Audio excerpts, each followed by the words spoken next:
Les locataires adorent, les propriétaires un peu moins.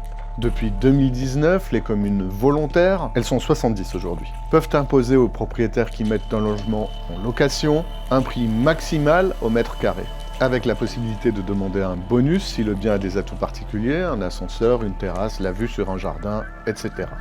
La Fondation pour le logement des défavorisés a fait le tour des annonces publiées dans un certain nombre de villes, dans un certain nombre de régions. Conclusion, près du tiers des biens dépassent le loyer légal. Voici le portrait robot du propriétaire gourmand.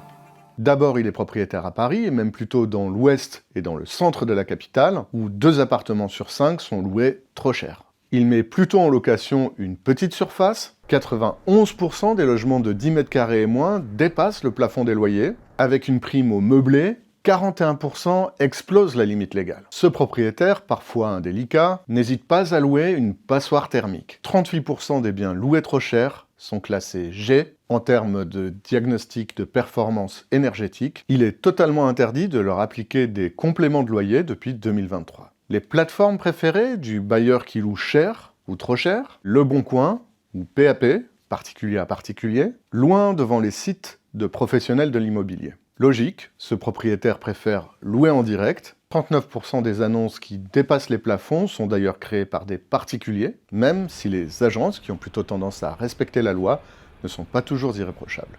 Si une nouvelle loi n'est pas votée, l'encadrement des loyers doit s'achever en 2026, après 6 années d'expérimentation au bilan mitigé, et des amendes, 5 000 € pour un particulier, 15 000 pour un professionnel, des amendes donc, estime la Fondation pour le logement, qui tardent à tomber.